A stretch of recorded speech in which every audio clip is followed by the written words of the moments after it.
May lihim na katotohanan na kayang magpabago ng pananaw ng sinuman sa loob lamang ng ilang sandali. Maraming gumagawa ng mabuti, ngunit hindi nauunawaan kung bakit minsan nawawala ang biyayang dapat sana ay matatanggap. Isang simpleng pagkilos ang maaring magbukas ng pintuan ng pagpapala o magsara nito ng hindi namamalayan. May kapangyarihan ang pananahimik na hindi kayang tumbasan ng kahit anong papuri mula sa mundo. Narito ang simula ng paglalakbay tungo sa mas malalim na pagkaunawa sa tunay na layunin ng kabutihan ayon sa kalooban ng Diyos.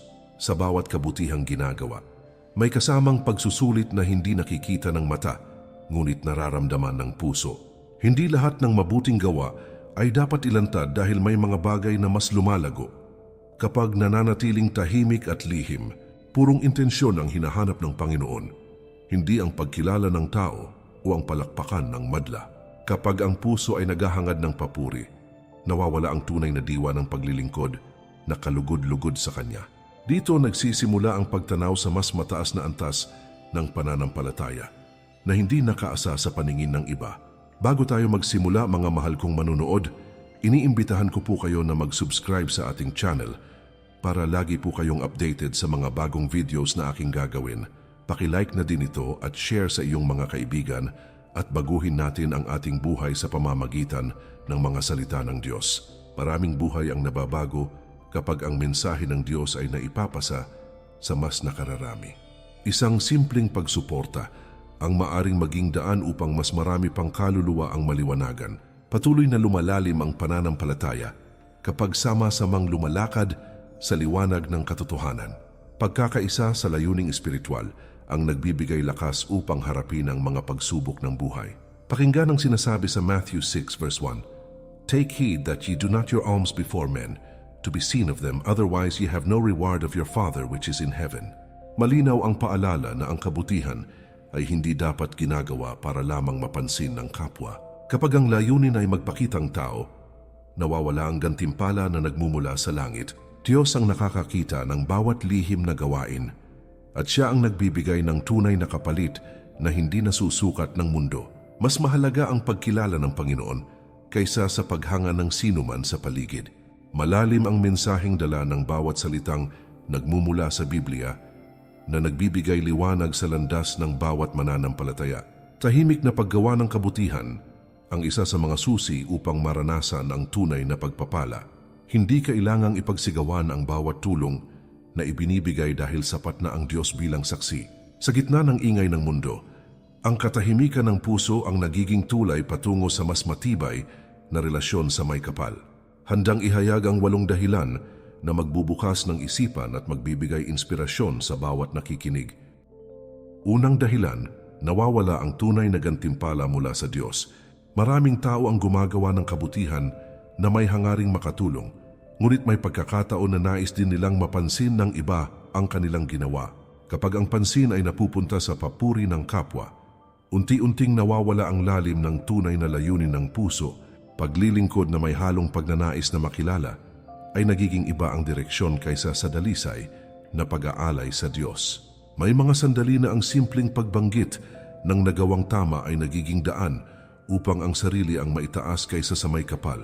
Mas mataas na uri ng kabutihan ang nagmumula sa pusong tahimik at walang inaasahang kapalit mula sa sinuman. Hindi nasusukat ng dami ng nakakaalam ang halaga ng isang mabuting gawa kundi sa lalim ng intensyon na nakikita ng Diyos. Kapag walang nakakakita kundi ang Panginoon, nagiging mas totoo ang bawat kilos at mas nagiging makabuluhan ang paglilingkod. Puso na nakatuon lamang sa Diyos ay hindi naghahanap ng pagkilala dahil sapat na ang kanyang pagtingin. Sa ganitong kalagayan, ang pananampalataya ay lalong tumitibay at ang relasyon sa Diyos ay mas lumalalim. Pagiging tapat sa lihim ay nagbubukas ng pintuan sa mga pagpapalang hindi kayang ibigay ng mundo. Makikita sa Matthew 6 verse 4, that thine alms may be in secret, and thy Father which seeth in secret himself shall reward thee openly. Ipinapahayag ng talatang ito na ang Diyos ang nakakakita ng bawat lihim na kabutihan at Siya rin ang magbibigay ng gantimpala sa tamang panahon. Kapag ang paggawa ng mabuti ay hindi inilalantad, nananatiling malinis ang puso at hindi nahahalo ng pagmamataas, gantimpala mula sa Panginoon ay mas dakila kaysa sa anumang papuri na maaring matanggap mula sa kapwa. Pagpapahalaga sa lihim na paglilingkod ang naglalapit sa tao sa tunay na layunin ng kanyang pananampalataya. May mga pagkakataon na ang papuri ng tao ay panandalian lamang at madaling mawala sa paglipas ng panahon. Ngunit ang gantimpala na nagmumula sa Diyos ay may lalim at kabuluhan na hindi kumukupas kailanman. Kapag ang kabutihan ay ibinibigay ng walang pag-aangkin ng kredito, mas nagiging makahulugan ang bawat kilos. Tahimik na pagtulong ay parang ilaw na patuloy na nagniningning kahit walang nakakakita. Ganitong uri ng pamumuhay ang nagdadala ng kapayapaan na hindi kayang ipaliwanag ng salita. Sa gitna ng mundong puno ng pagnanais na makilala, ang pagpili na manatiling mapagkumbaba ay isang malaking hakbang ng pananampalataya. Paglalagay sa Diyos bilang sentro ng bawat kabutihan, ang tunay na sukatan ng isang pusong tapat. Kapag ang hangarin ay kalugdan ng Panginoon, nawawala ang pangangailangan na ipakita pa sa iba ang nagawa. Mas nagiging makabuluhan ang bawat gawain dahil nakaugat sa pag-ibig sa Diyos at hindi sa paghanga ng tao. Ganitong klaseng puso ang tumatanggap ng tunay na gantimpala na nagmumula sa langit at nagbibigay ng walang hanggang kagalakan. Ikalawang dahilan, nalilihis ang tunay na intensyon ng puso. Kapag ang mabuting gawain ay agad na ibinabahagi sa iba, may posibilidad na ang layunin ay unti-unting magbago ng hindi napapansin. Simula sa simpleng pagtulong, maaring mauwi sa pagnanais na mapuri at hangaan ng kapwa ang bawat ginagawa. Puso ng tao ay likas na naghahanap ng pagkilala, kaya madaling madala sa direksyon na hindi na nakasentro sa Diyos. Habang dumarami ang nakakaalam, mas tumitindi ang tukso na ipagmalaki ang nagawang tama. Dalisay na hangarin ay napapalitan ng pagnanais na marinig ang papuri ng mundo. Sa ganitong kalagayan, ang kabutihan ay hindi na nagiging handog, kundi nagiging paraan upang maitaas ang sarili. Paglilingkod na may halong pagmamataas ay nawawalan ng tunay na kabuluhan sa harapan ng Panginoon. Kapag ang puso ay nahaluan ng maling motibo, ang dating wagas na gawa ay nagiging pangkaraniwan na lamang. Masakit isipin na ang isang magandang simula ay maaaring mauwi sa maling direksyon dahil lamang sa pagnanais na makilala. Kaya mahalaga ang pagbabantay sa sarili upang mapanatili ang tamang layunin sa bawat kilos. Makikita sa Proverbs 16 verse 2, "All the ways of a man are clean in his own eyes, but the Lord weigheth the spirits." Ipinapakita ng talatang ito na maaaring akala ng tao ay tama ang kanyang ginagawa, ngunit ang Diyos ang tunay na sumusukat ng intensyon. Hindi sapat na mabuti ang panlabas na kilos kung ang puso ay may halong pagnanais na mapuri. Mas mahalaga sa Panginoon ang nilalaman ng kalooban kaysa sa nakikita ng mata ng ibang tao. Sa ganitong paraan na ipapaalala na ang bawat gawain ay dapat suriin batay sa tunay na layunin. Kapag ang intensyon ay nananatiling malinis, ang kabutihan ay nagiging tulay patungo sa mas malalim na relasyon sa Diyos. Ngunit kapag ito ay nahaluan ng pagmamataas, nagiging hadlang ito sa paglago ng pananampalataya. Tahimik na paggawa ng tama ang tumutulong upang mapanatili ang pokus sa Diyos at hindi sa sarili. Sa bawat lihim na pagtulong, mas napapalapit ang puso sa tunay na diwa ng paglilingkod. Pagiging tapat sa intensyon ng susi upang manatiling makabuluhan ang bawat kabutihan. Sa mundong puno ng paghahangad ng papuri, ang pagpili na maging tahimik ay isang anyo ng katapatan sa Diyos. Paglilingkod na walang halong pagpapakita ay nagiging patunay ng tunay na pagmamahal sa Kanya. Kapag ang layunin ay dalisay, hindi kailangan ng kahit anong pagkilala upang maramdaman ang kagalakan. Mas nagiging buo ang pananampalataya dahil nakasentro sa Diyos ang bawat hakbang. Ganitong uri ng puso ang tunay na hinahanap ng Panginoon sa bawat gumagawa ng mabuti. Ikatlong dahilan, nagbubukas ng pinto sa pagmamataas. Kapag ang mabuting gawain ay palaging ibinabahagi sa iba, unti-unting sumisibol ang pakiramdam na ang sarili ay mas nakahihigit kaysa sa kapwa. Mula sa simpleng pagkilala, maaring mabuo ang paniniwala na ang kabutihan ay sariling kakayahan at hindi biyaya ng Diyos. Damdam ng puso ay nagiging mataas at nawawala ang kababaang loob na mahalaga sa isang mananampalataya. Sa bawat papuri na natatanggap, may tukso na iangat ang sarili at kalimutan ang tunay na pinagmumulan ng lakas. Ganito nagsisimula ang paglayo sa landas ng tunay na pananampalataya. Kahit hindi agad napapansin, pagmamataas ay dahan-dahang pumapasok sa isipan kapag ang kabutihan ay nagiging daan upang makilala at hangaan. Sa halip na magpasalamat sa Diyos, ang atensyon ay napupunta sa sariling kakayahan at nagawang tama. Puso na dati ay mapagkumbaba, ay nagiging puno ng paghanga sa sarili. Pagkilos ay hindi na nakatuon sa paglilingkod, kundi sa pagpapatunay na mas mabuti kaysa sa iba. Ganitong kalagayan ay mapanganib dahil inilalayo nito ang tao sa presensya ng Diyos. Makikita sa Proverbs 16 verse 18, "Pride goeth before destruction, and an haughty spirit before a fall." Babala ang talatang ito na ang pagmamataas ay nauuwi sa pagbagsak at kapahamakan ng tao. Kapag pinabayaan ng damdamin na umangat, darating ang sandali na ang lahat ay mawawala ng hindi inaasahan. Hindi kinalulugdan ng Diyos ang pusong puno ng pagmamataas dahil taliwas ito sa kanyang kalooban. Mas pinahahalagahan ng Panginoon ang taong marunong magpakumbaba at kumilala sa kanyang kapangyarihan. Pagpapanatili ng kababaang loob ay nagiging posible kapag ang kabutihan ay ginagawa ng tahimik at walang ipinagmamalaki. Sa ganitong paraan, ang puso ay patuloy na nagpupuri sa Diyos sa halip na sa sarili. Bawat lihim na pagtulong ay nagiging paalala na ang lahat ng kakayahan ay galing sa Kanya. Hindi nagiging sentro ang tao, kundi ang Diyos na siyang dahilan ng bawat mabuting gawa. Mas nagiging payapa ang kalooban dahil walang bigat ng pagnanais na maitaas ang sarili. Sa mundong puno ng paghahambing at pag-angat ng sarili, ang pagpili na maging mapagkumbaba ay isang dakilang hakbang. Pagpapakumbaba ay naglalapit sa tao sa puso ng Diyos at nagbubukas ng mas malalim na biyaya. Kapag ang kabutihan ay hindi ipinagmamalaki, nananatiling malinis ang layunin at matatag ang pananampalataya, mas nagiging makabuluhan ang bawat kilos dahil ito ay alay sa Diyos at hindi para sa sariling kapurihan. Ganitong uri ng pamumuhay ang nagdadala ng tunay na kaluwalhatian na nagmumula lamang sa langit. Ika-4 na dahilan, nawawala ang lihim na ugnayan sa Diyos. May mga sandali na ang pinakatahimik na gawain ang siyang naglalapit ng puso sa presensya ng Panginoon. Kapag ang bawat kabutihan ay agad na inilalantad, nababawasan ang pagkakataon na maranasan ang lalim ng pribadong pakikipag-ugnayan sa Kanya. Pananalangin at pagtulong na hindi ibinabandera ay nagiging sagradong sandali sa pagitan ng tao at ng Diyos.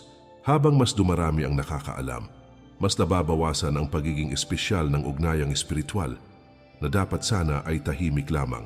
Ganito nawawala ang kakaibang lapit na hindi kayang ibigay ng kahit anong pagkilala mula sa mundo. Sa katahimikan, mas malinaw na naririnig ang tinig ng Diyos na gumagabay sa bawat hakbang ng buhay.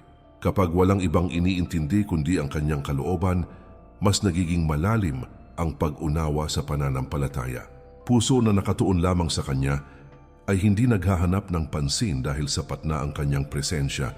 Bawat lihim na kabutihan ay nagiging tulay patungo sa mas personal na relasyon sa may kapal.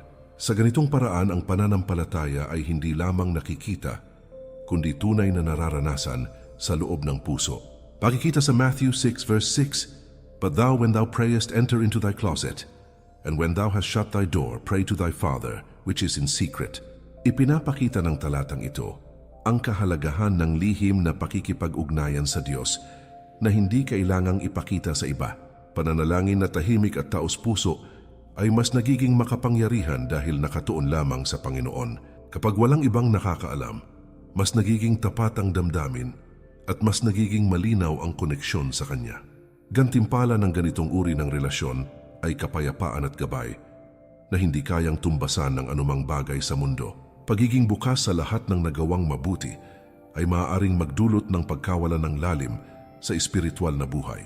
Kapag ang bawat kilos ay nakikita ng iba, nagiging limitado ang pagkakataon na makipag-usap ng personal sa Diyos. Mas mahalaga ang mga sandaling walang saksi, kundi ang may kapal dahil dito mas nararamdaman ang Kanyang presensya.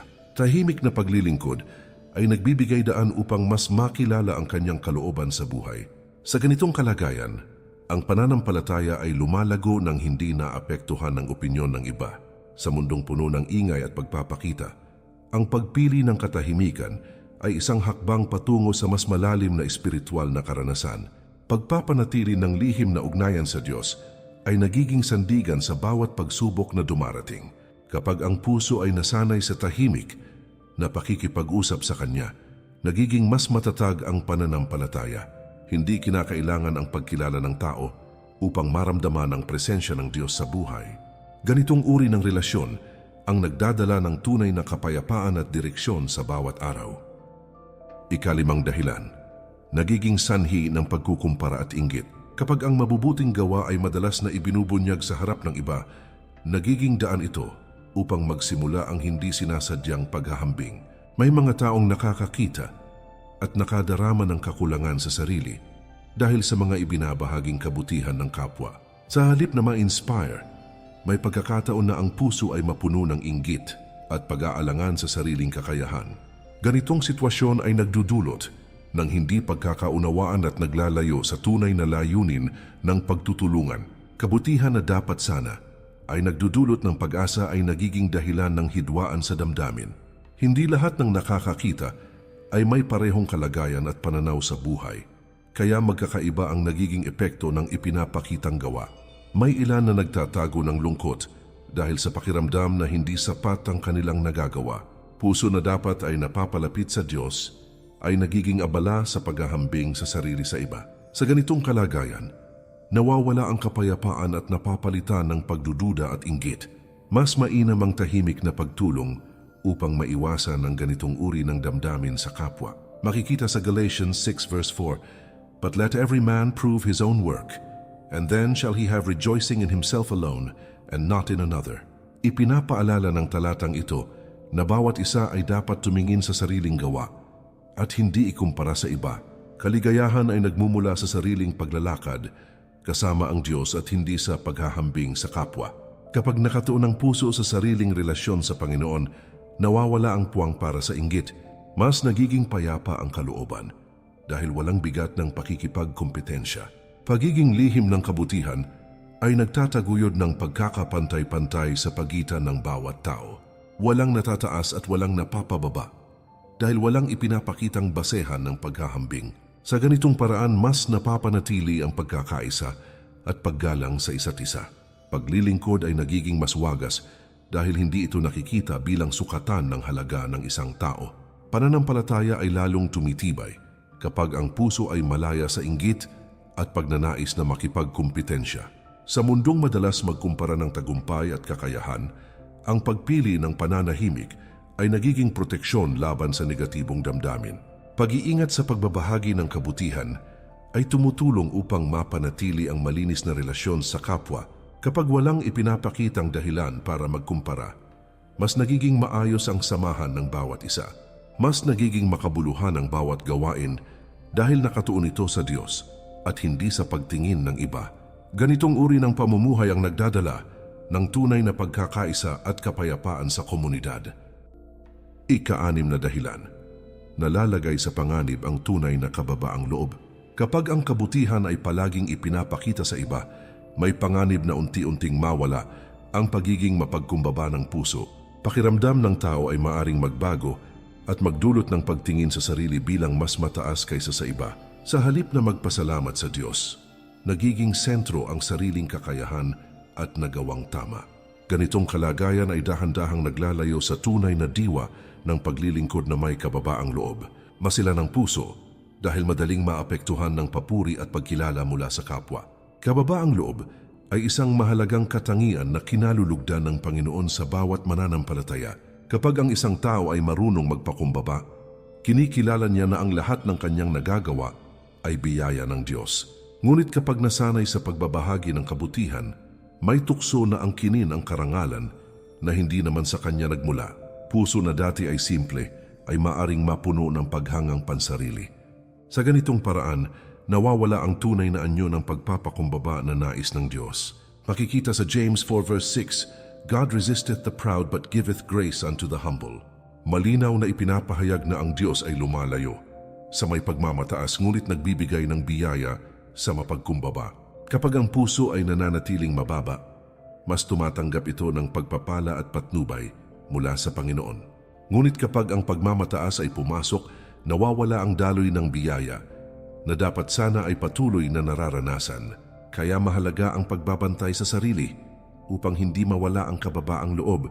Tahimik na paggawa ng kabutihan ay tumutulong upang mapanatili ang pagiging mapagkumbaba sa harapan ng Diyos. Kapag walang nakakaalam, walang dahilan upang ipagmalaki ang nagawang tama. Puso ay nananatiling nakatuon sa pasasalamat at hindi sa paghahanap ng pagkilala. Sa ganitong kalagayan, ang bawat kilos ay nagiging alay na dalisay at tapat. Mas nagiging malalim ang relasyon sa Diyos dahil sa patuloy na pagpapakumbaba. Sa mundong puno ng pagpapakita at pag-angat ng sarili, ang pagpili na manatiling tahimik ay isang anyo ng lakas ng pananampalataya. Pagpapakumbaba ay nagiging proteksyon laban sa tukso ng pagmamataas. Kapag ang kabutihan ay hindi ibinabandera, mas nagiging totoo ang layunin at mas nagiging payapa ang puso. Hindi kailangan ng pagkilala upang maramdaman ang kagalakan ng paglilingkod sa Diyos. Ganitong uri ng pamumuhay ang nagdudulot ng biyaya na patuloy na umaagos mula sa langit. Ikapitong dahilan, nawawala ang dalisay na kaluguran ng puso. May kakaibang saya na nararanasan kapag ang kabutihan ay ginagawa ng tahimik at walang ibang nakakaalam. Kapag ang gawaing iyon ay agad na ibinabahagi, nababawasan ang lalim ng kagalakan na nagmumula sa loob. Damdam ng puso ay nagiging nakadepende sa reaksyon ng ibang tao sa halip na sa presensya ng Diyos. Unti-unting napapalitan ang purong ligaya ng pag-asa sa papuri at pagkilala. Sa ganitong paraan, ang tunay na kaluguran ay nawawala ng hindi namamalayan. Kagalakan na galing sa Diyos ay hindi maingay at hindi naghahanap ng pansin mula sa kapwa. Tahimik na kasiyahan ang pumupuno sa puso kapag ang kabutihan ay inialay ng buong katapatan. Kapag walang ibang nakakaalam, mas nagiging totoo ang damdamin at mas nararamdaman ang presensya ng Panginoon. Paglilingkod ay nagiging mas makahulugan dahil hindi ito naapektuhan ng opinyon ng iba. Mas tumitibay ang pananampalataya dahil ang pinanggagalingan ng saya ay ang Diyos lamang. Makikita sa Colossians 3 verse 23, "And whatsoever ye do, do it heartily as to the Lord and not unto men." Ipinapahayag ng talatang ito na ang bawat gawain ay dapat gawin para sa Diyos at hindi para sa tao. Kapag ang puso ay nakatuon sa Panginoon, ang kasiyahan ay nagiging buo at hindi nababawasan ng kahit anong sitwasyon. Ngunit kapag ang layunin ay para sa papuri ng iba, ang saya ay nagiging panandalian at madaling mawala. Sa ganitong paraan na ipapaalala na ang tunay na kaluguran ay nagmumula sa paglilingkod sa Diyos. Pagiging lihim ng kabutihan ay tumutulong upang mapanatili ang wagas na saya sa loob ng puso. Hindi kinakailangan ng palakpakan upang maramdaman ang kagalakan na nagmumula sa paggawa ng tama. Kapag ang damdamin ay hindi nakaasa sa reaksyon ng iba, mas nagiging payapa ang kalooban. Bawat kilos ay nagiging mas makahulugan dahil ito ay ginagawa bilang alay sa Diyos. Sa ganitong kalagayan, ang kasiyahan ay nananatili kahit walang nakakakita. Sa mundong puno ng paghahangad ng atensyon, ang pagpili na maging tahimik ay nagiging daan upang maranasan ang tunay na ligaya. Puso na nakasentro sa Diyos ay hindi naghahanap ng papuri dahil sapat na ang kanyang presensya.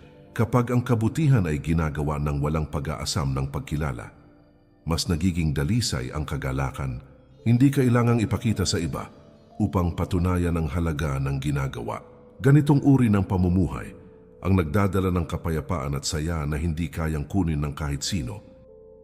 Ikawalong dahilan, nababawasan ang lalim ng pagtitiwala sa Diyos. Kapag ang mabuting gawa ay agad na ibinabahagi sa iba, may pagkakataon na ang puso ay mas umaasa sa reaksyon ng tao kaysa sa pagkilos ng Diyos. Pagtingin sa papuri ng kapwa ay nagiging sukatan ng halaga ng ginawa sa halip na ang kalooban ng Panginoon. Sa ganitong kalagayan, ang pagtitiwala ay unti-unting nalilihis mula sa Diyos patungo sa opinyon ng iba. Pananampalataya ay nagiging mahina dahil nakadepende sa nakikitang resulta at hindi sa hindi nakikitang kilos ng may kapal. Mas mahalaga ang tahimik na pagtitiwala kaysa sa ingay ng pagkilala mula sa paligid. Lihim na paggawa ng kabutihan ay nagtuturo sa puso na umasa lamang sa Diyos sa bawat aspeto ng buhay. Kapag walang ibang pinanghahawakan kundi ang kanyang pangako, mas nagiging matatag ang pananampalataya. Sa bawat tahimik na kilos, lumalalim ang paniniwala na ang Diyos ang nakakakita at kikilos sa tamang panahon. Hindi kinakailangan ng patunay mula sa tao upang maramdaman ang kanyang presensya. Sa ganitong paraan ang relasyon sa Panginoon ay nagiging mas personal at mas totoo. Makikita sa Hebrews 11 verse 1, "Now faith is the substance of things hoped for, the evidence of things not seen." Ipinapahayag ng talatang ito na ang pananampalataya ay paniniwala sa mga bagay na hindi nakikita ngunit inaasahan. Kapag ang puso ay nakatuon sa Diyos, hindi kailangan ng papuri upang mapatunayan ang halaga ng kabutihan. Pagtitiwala sa Kanya ay nagbibigay lakas upang magpatuloy kahit walang nakakakita ng ginagawa. Sa ganitong kalagayan, ang pananampalataya ay nagiging matibay at hindi natitinag ng opinyon ng iba. Pagiging tahimik sa kabutihan ay parang pagsasanay ng puso na umasa lamang sa Diyos. Bawat lihim na pagtulong ay nagiging patunay na ang pagtitiwala ay hindi nakadepende sa pagkilala ng tao. Kapag nasanay ang puso sa ganitong paraan, mas nagiging malalim ang ugnayan sa Panginoon. Hindi na kailangan ng anumang patunay mula sa iba dahil sapat na ang kanyang presensya. Sa ganitong buhay, ang pananampalataya ay patuloy na lumalago sa bawat araw. Sa mundong puno ng paghahanap ng pagkilala, ang pagpili na magtiwala sa Diyos ng tahimik ay isang malaking hakbang ng pananampalataya. Puso na umaasa lamang sa Kanya ay hindi natitinag kahit walang nakakakita ng kabutihan. Kapag ang layunin ay kalugdan ng Diyos, nawawala ang pangangailangan na ipakita pa sa iba ang ginagawa. Mas nagiging makabuluhan ang bawat kilos dahil nakaugat sa tunay na pagtitiwala sa Panginoon. Ganitong uri ng pamumuhay ang nagdadala ng kapayapaan at katiyakan na nagmumula sa Kanya lamang. May mga katotohanang hindi kailangang isigaw upang maramdaman ang kanilang kapangyarihan sa buhay ng bawat mananampalataya. Tahimik na kabutihan ang nagiging patunay ng isang pusong tunay na nakakilala sa Diyos at patuloy na sumusunod sa Kanyang kalooban. Sa bawat lihim na pagtulong, may himig ng pananampalataya na umaabot sa langit at nagbibigay kaluguran sa Panginoon. Hindi kailangan ng palakpakan ng mundo upang patunayan ang halaga ng kabutihan na nagmumula sa pusong dalisay. Mas mahalaga ang pagkilala ng Diyos kaysa sa kahit anong papuri na maaaring marinig mula sa kapwa. Habang nagpapatuloy ang bawat araw, may pagkakataon na piliin ang landas ng katahimikan sa paggawa ng tama. Bawat desisyon na ilihim ang kabutihan ay isang hakbang patungo sa mas malalim na ugnayan sa may kapal. Puso na marunong maghintay sa gantimpala ng Diyos ay hindi nababahala kahit walang nakakakita ng Kanyang ginagawa. Pag-asa na nagmumula sa Kanya ang nagbibigay lakas upang magpatuloy sa tamang landas. Sa ganitong paraan, ang pananampalataya ay lalong tumitibay at nagiging gabay sa bawat hakbang ng buhay. Makikita sa Luke 18 verse 14, "For everyone that exalteth himself shall be abased, and he that humbleth himself shall be exalted." Ipinapahayag ng talatang ito na ang tunay na pagtaas ay nagmumula sa pagpapakumbaba at hindi sa pag-angat ng sarili. Kapag pinili ang tahimik na paggawa ng mabuti, mas inilalapit ang sarili sa puso ng Diyos. Hindi kailangang ipakita sa iba upang maranasan ang Kanyang pagpapala at pag-ibig. Pagpapakumbaba ang susi upang maranasan ang tunay na kadakilaan na nagmumula sa Kanya. Mga mahal kong manonood, muli ko po kayong iniimbitahan na mag-subscribe sa ating channel para lagi po kayong updated sa mga bagong videos na aking gagawin. Paki-like na din ito at share sa iyong mga kaibigan at baguhin natin ang ating buhay sa pamamagitan ng mga salita ng Diyos. Patuloy na nawa ang paglalakbay ng bawat isa ay mapuno ng liwanag at katotohanan na nagmumula sa Biblia. Pagpapalalim ng pananampalataya ang magiging sandigan sa bawat pagsubok na darating sa buhay. Sama-sama nawa ang bawat puso na maghangad ng mas malapit na relasyon sa Diyos sa bawat araw. Hanggang sa muli, nawa ang kapayapaan at biyaya ng Panginoon ay patuloy na sumainyo sa lahat ng sandali ng inyong buhay.